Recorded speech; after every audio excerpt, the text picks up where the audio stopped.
서산에서 고향이시고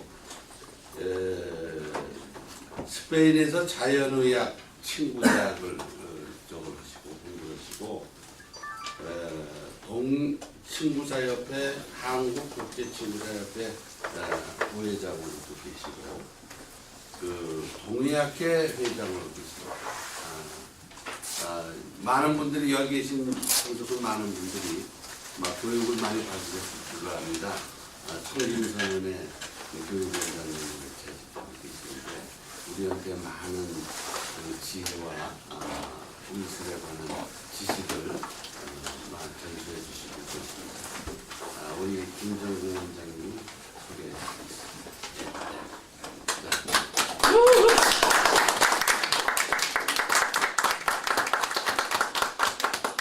반갑습니다.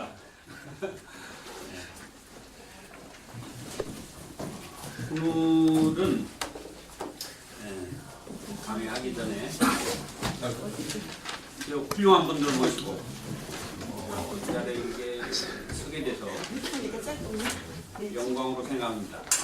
또 기회를 주신 이승 교수님하고 또 임정국 교수님께 감사드리고 오늘 강의는 일반적으로 가장 많이 쓰는 따주기 요법에 대해서 하도록 하겠습니다. 요즘 지난번에 중국의 주역학계에서 무한대학 갔을 때 세미나 하고 또 이번에도 이렇게 강의 중국의 중윤과학원에 가보니까 요즘은 다 디지털 미디어 영상 시대로 파워포인트 컴퓨터로 전부 다 하던데 저는 그거 없이 판서로 그냥 하겠습니다. 교재는 따주기 대백과를 갖고 하겠습니다. 오전에는 기본적인 이론을 좀 해보고 오후에는 실습 위주로 하도록 하겠습니다. 오늘 여기 상명대학교 교재 보니까 너무 교재가 훌륭하고 얇으면서도 핵심만 들어있는 것 같은데 중복되는 부분도 있을 수 있습니다. 먼저 따주기란 무엇인가 하고 일단 교재 다 받으셨죠? 네, 여기 가위도 갖고 왔습니다. 이게 잘 안 따집니다. 따서 우리가 실습도 좀 해보고 누구나가 한 번쯤은 경험도 해보셨고 또 이렇게 사용도 해보셨을 텐데 좀 정확히 어떻게 따주기를 쓰고 어떠한 장점이 있고 또 어떨 때 써야 되는지 한번 해보도록 하겠습니다. 보통 이제 따주기는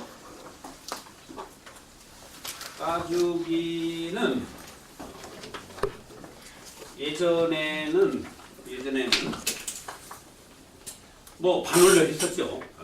그러다가 이제 조금 저도 선친이 침을 오래 하셔서 많이 맞아봤는데 침으로 했었고 그러다가 이 책이 선원에서 2009년도 초판하고 2판, 3판까지 인기가 많아서 했는데 자동 사열기 란셋이라고 그러죠. 이게 나오면서 아주 전국적으로 굉장히 히트를 치는 상품 중에 하나입니다. 이 사열기가. 그래서 요즘은 이제 단점이 하나 있죠. 이게 잘 나오긴 했는데 이게 이 사열기가 오늘은 플라스틱으로 갖고 왔는데 한솔 의료기 파주에 들어가 있는 사람들이 이 플라스틱 사열기만 팔아서 공장을 지었다고 할 정도로 그 공장 2개 졌습니다. 몇 경기도에서 세금을 제일 많이 냈을 정도. 그 정도로 인기가 많았었습니다. 지금은 이제 조금 더 발전해서 이게 정확히 손끝을 따야 되는데 안 보입니다. 지금 발전해서 이 옆에가 갈라져서 침이 어느 부위로 들어가는지까지 볼 수 있도록 지금은 만들어졌죠. 그래서 아직도 굉장히 인기가 있고 집집마다 하나씩 있을 정도로 또 부모가 제가 종로 5가에서 한방 서적 의료기 할 때 부모님이 사서 자식한테 선물 줄 정도로 인기가 있던 겁니다. 그래서 항상 우리 자연 건강을 공부하시고 여기에 관심 있으신 분들은 늘 수중에 갖고 다니시면서 응용할 수 있도록 하시면 좋겠습니다. 따주기는 먼저 방혈이 있고 사혈이 있고 사혈 자락법이라고도 하죠. 자락 이렇게 하는데 간단히 피를 한 방울 내서 이것도 침도 그렇지만 자극요법입니다. 자극요법. 좋습니다. 따주기는 여기 서양의학. 우리 따주기가 공부할 때 어느 위치에 있고 파트가 어딘지는 정확히 알고 계셔야죠. 왜죠? 우리 동양의학. 동양의학 중에 이제 기공, 대체의학 그러기도 하는데 기공, 이렇게 약, 이렇게 하다가 우리 침 중에서도 침도 보통 한방에서 여기 종로에 보면 의료기 매장이 많이 있는데 이쪽을 하려면 한 6개월 공부해야 된다는 거예요. 이 제품 이런 것만 공부해도 그 중에서도 우리는 일반적으로 제일 많이 사용할 수 있는 따주기입니다. 여기 침, 기타 여러 가지 있죠. 여러분들이 공부하고 계시는. 그러면 이 동양의학과 서양의학의 기본적인 어떤 학문적인 체계 이런 게 어떻게 다른지. 동양의학은 세 가지입니다. 공부를 할 때. 먼저 음양오행학, 그리고 장상학, 여기 있죠. 세 번째는 경혈학. 이 따주기는 이 부분을 동양의학은 기본적으로 음양오행학, 태극, 음양오행. 우리 지금 상는데 교재도 너무 훌륭하게 개념을 잘 해놨죠. 그리고 서양의학과 가장 많이 차이 나는 부분이 바로 장상학 부분입니다. 그리고 경혈학.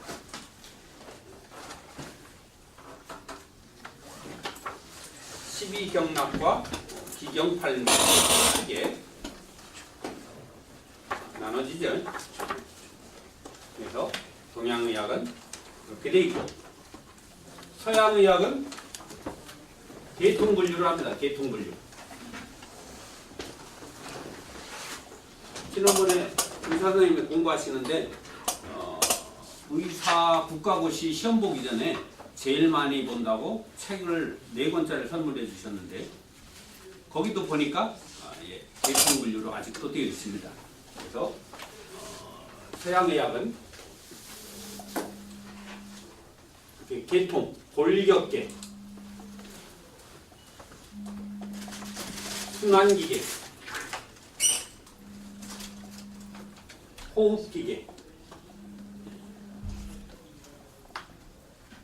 소화기계, 내분비계, 비뇨기계,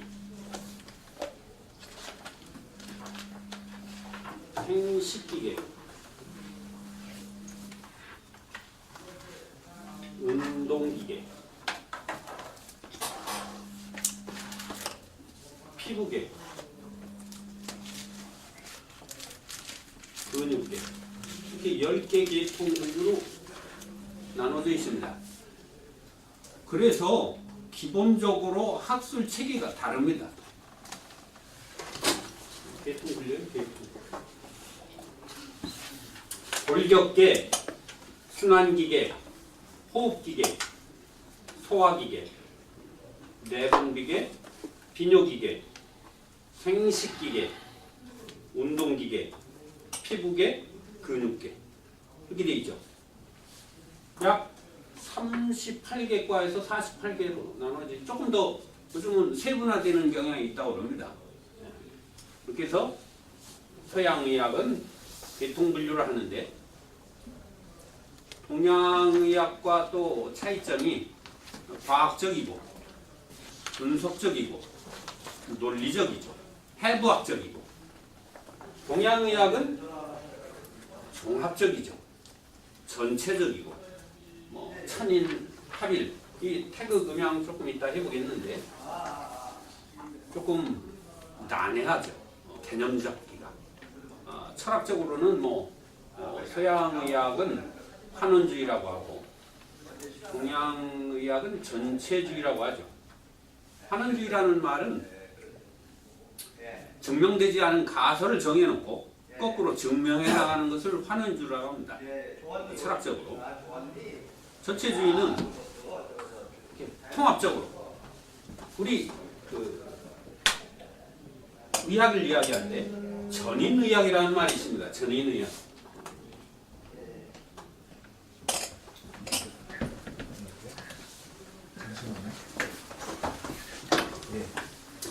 통증혁명이라는 책에 보면 존 사는가 거기 책에 전인의학이라는 말을 썼더라고요. TMS 이따가 따지기 할 때 하겠습니다. 텐션 마이어시티스 신드롬이라 해서 통증, 긴장성 통증 증후군 이러죠. 통증혁명이라는 책이 있습니다. 아주 재미있죠. 거기에 전인의학이라는 말이 나오는데 현대의학의 어떤 맹점을 전인의학은 정신과 육체를 통합하는 그러한 의학이다 이렇게 이야기합니다. 현대의학에서 많이 간과하는 그런 부분이죠. 그래서 동양의학의 따죽이고 의학을 논할 때 따죽이도 사람한테 해당되는 거죠. 사람. 그러면은 사람도 동물입니다. 생각하는 동물이죠. 그러면은 의학을 분류할 때 최초로 먼저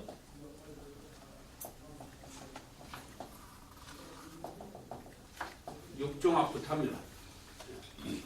육종학이라고 하는 것은 모든 생명한테 해당되는 거죠. 동물. 그래서 첫 번째로 육종, 번식, 양육, 위생 이 부분에 해당되는 거죠. 훈련, 이거는 경영이라고 그러죠. 원래는 가구, 동물학에 나온 겁니다. 동물학의 육종학이죠. 그래서 먼저 개체검정, 혈통, 능력검정, 종마가 됐든 이렇게 소가 됐든 닭이 됐든 여기 안에 다 들어가는 겁니다. 근데 사람도 마찬가지죠. 다만 나머지 동물들은 수의학에 해당되는 겁니다. 여기는 의학이죠. 그래서 먼저 개체적으로 지금 사람도 그렇지 않나요? 집안이 어떠냐, 학력은 어떠냐, 신원소판 보통 남자는 신원소판으로 가는다고 그러죠. 개체검정, 혈통검정, 능력검정 이것을 육종이라고 합니다.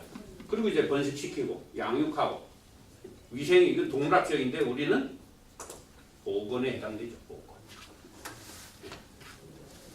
보건에서 우리 사람 그리고 의학. 의학은 서양의학과 동양의학으로 나눠지고 동양의학 중에서도 지금 한약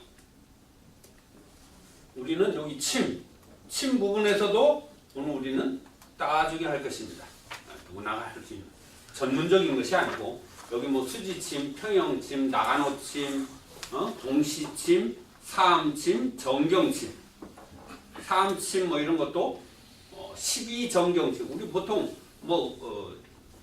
무슨 침 공부합니까? 그러면 뭐 전통침, 채침 뭐 이러는데 정식 명칭은 12정경침이라고 하는 것이 좋습니다. 이 안에 이제 뭐 수지침, 수지침은 또 다른 거죠. 여기 안에 3, 5행침, 일본에서는 3, 5, 그냥 5행침으로 이렇게 있고 우리는 이제 3도인 5행을 이용한 침, 여기 안에 12정경침 안에 있는 거죠. 그 중에서도 이따가 12정혈이라든지 이 따지는 기본적인 모든 것은 12정경 경락 침 안에 간다는 것만 사용할 것입니다. 그러면 우리가 이 사람을 공부하게 되는데 그러면 사람이 어떻게 생겼는지 한번 정의를 잡아보겠습니다.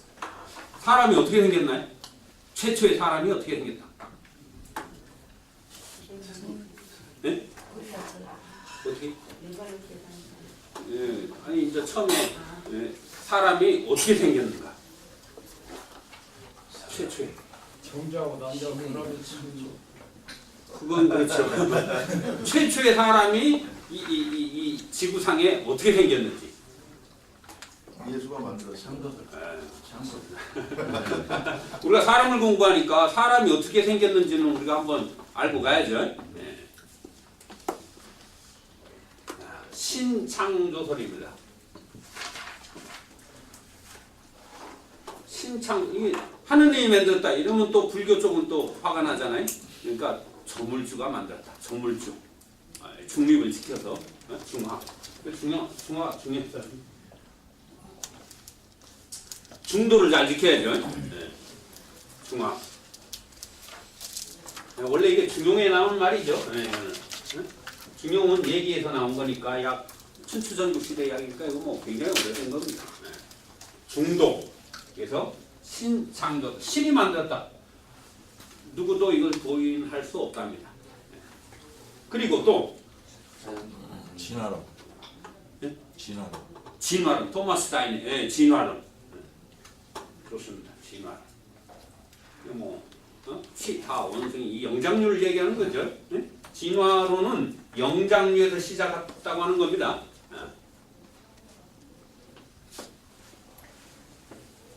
영장류가 어떤 건가요?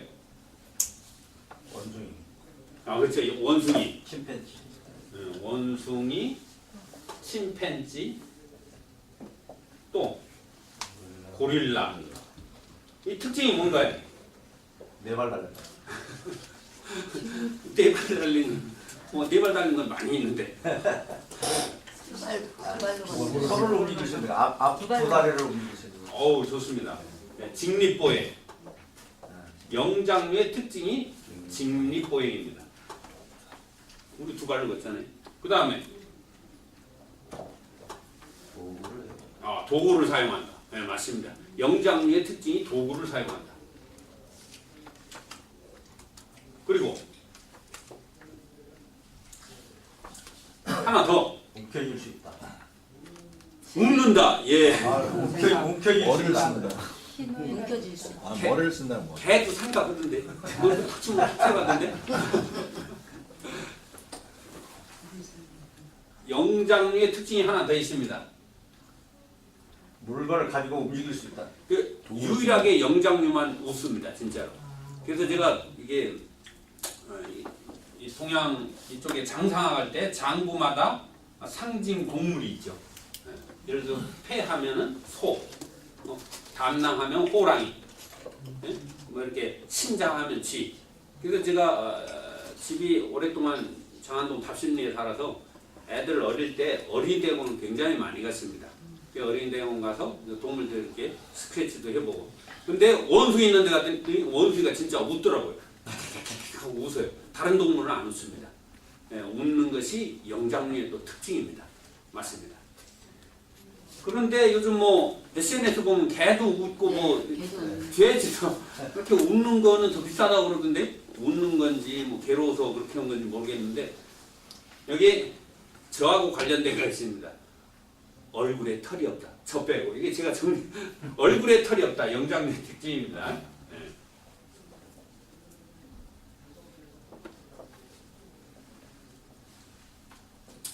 영장류는 이렇게 세 가지입니다. 기본적으로 직립보행을 한다. 그 다음에 도구를 사용한다. 뭐 도구를 사용하는 것은 새도 도구를 사용하더라고요. 막대기를 넣어서 이렇게 뭐 개미 구멍을 이렇게 해서. 그 다음에 얼굴에 털이 없다. 요게 영장류의 특징이랍니다. 그래서 이렇게. 그 다음에 진화론 이렇게 영장류에서 어떻게 들어가다가 사람이 됐다. 이렇게 생겼답니다. 사람이 또 어떻게 생겼나요? 자연 발생.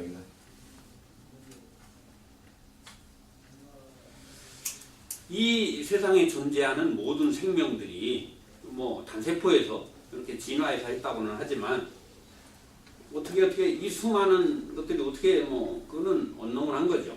그렇지만 소, 개, 돼지 이렇게 하다가 사람도 어느 순간에 탁 생겼다 하는 것이 세계 이거 시험에 났던 문제라고 그럽니다. 사람이 어떻게 생겼느냐. 근데 이 세 가지가 정답이었답니다. 사람이. 그렇지만 최근에 하나 더 있죠.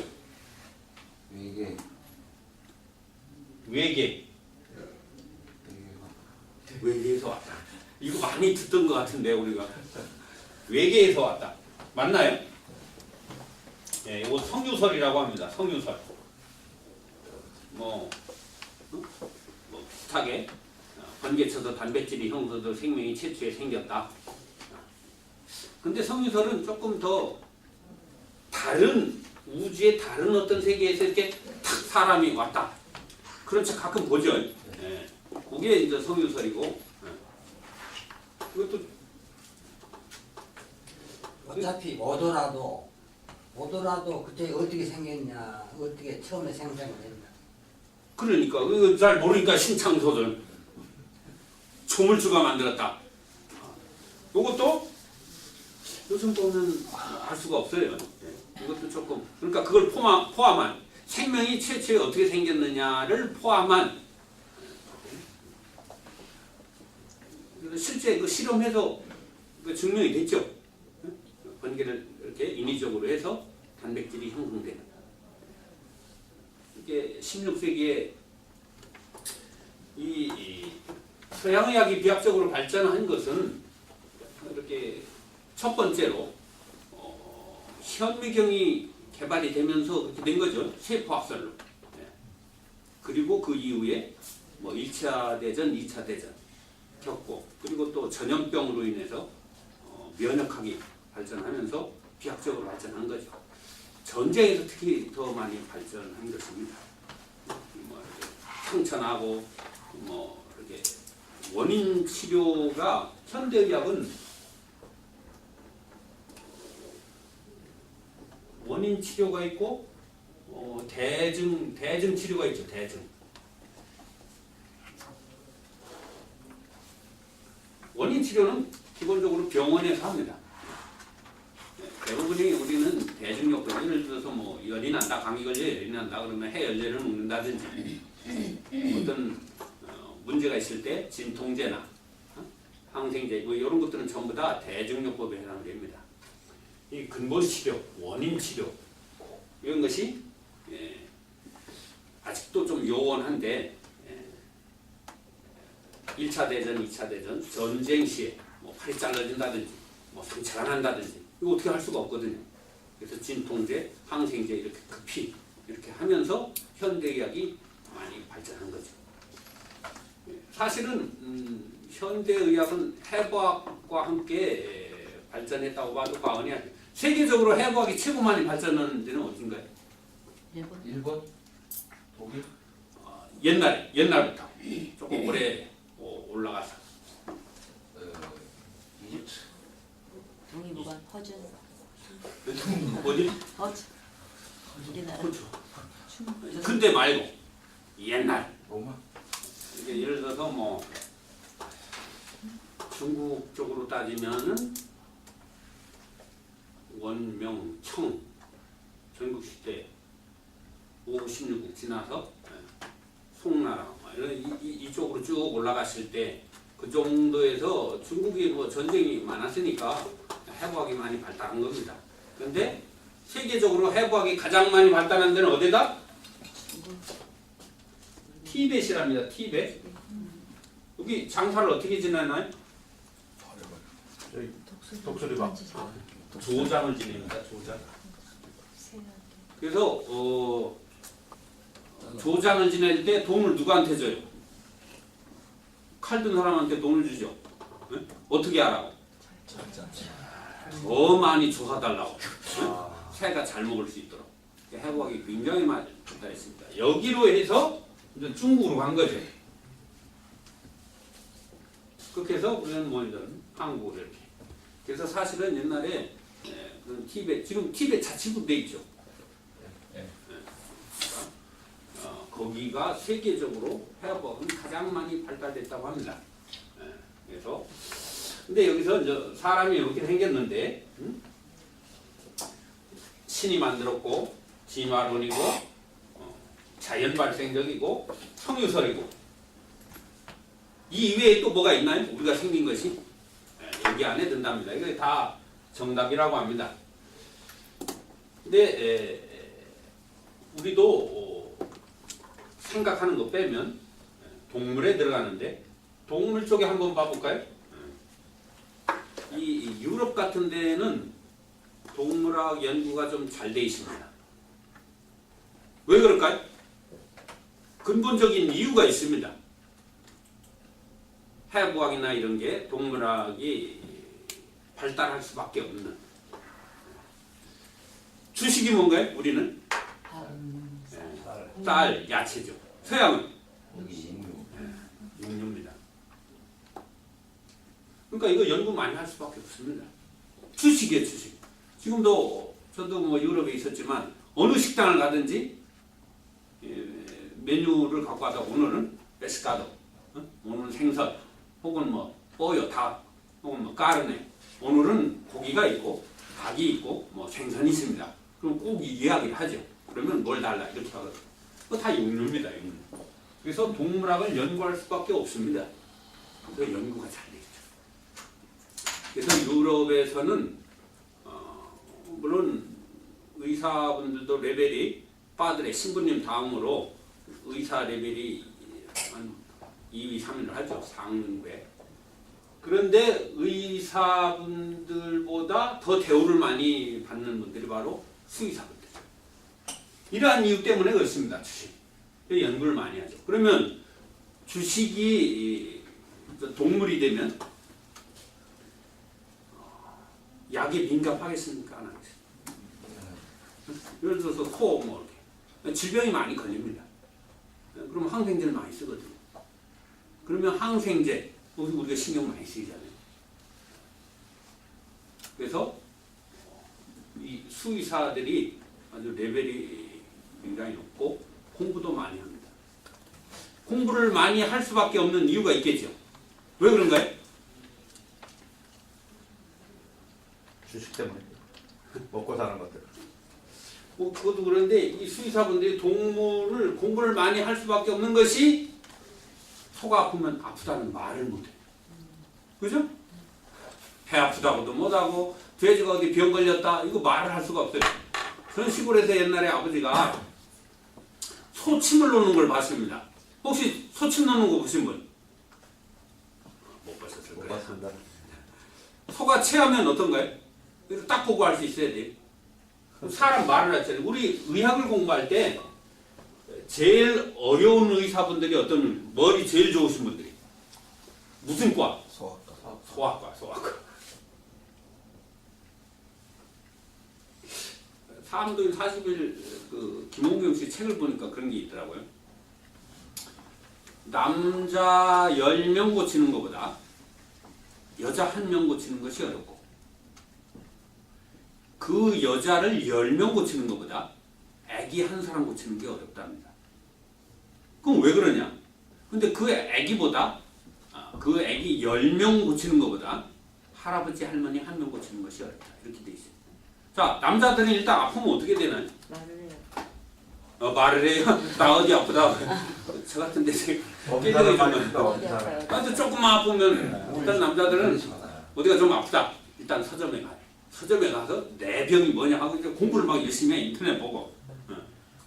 그것은 어떻게 뭐 운동도 하고, 일단 술도 줄이고, 뭐 이렇게 적극적으로 하죠. 잘 났습니다. 단순하기 때문에. 근데 여자는 좀 왜 남자 10명 고치는 것보다 여자 1명 고치는 게 어려울까요?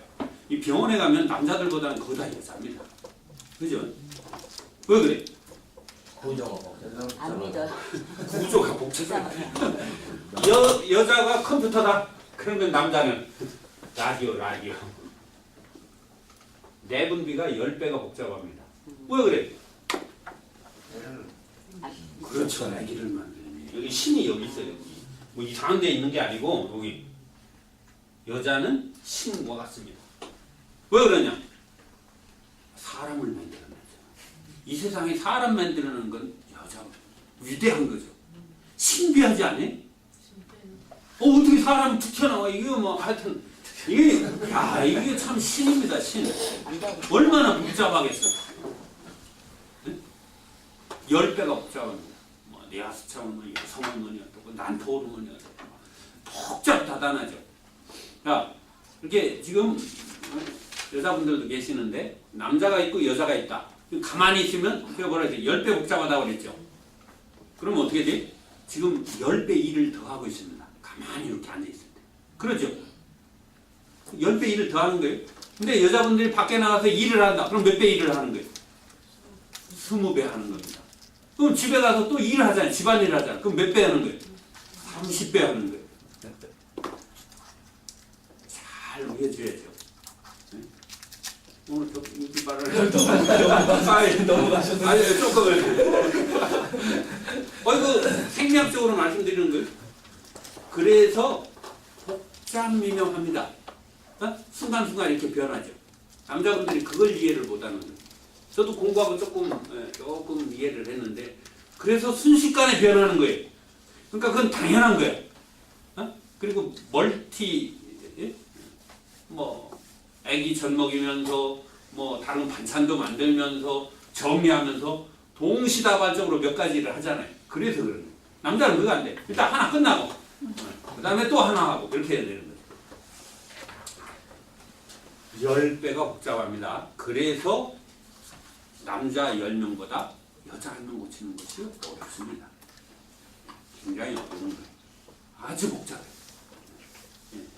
그러면 어려서 크면서도 여자애들이 병이 더 많은가요? 그렇지는 않습니다.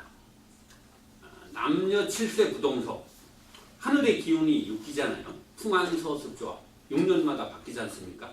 하늘의 기운은 6가지입니다. 풍한서습조합 그것이 해마다 6번 바뀝니다. 그래서 6년이 지나야 7살 돼야 남녀칠 이제 사람 구실에 살짝 거짓말도 하고 눈빛도 달라지고 그래서 인삼도 6년근짜리가 비싼 겁니다.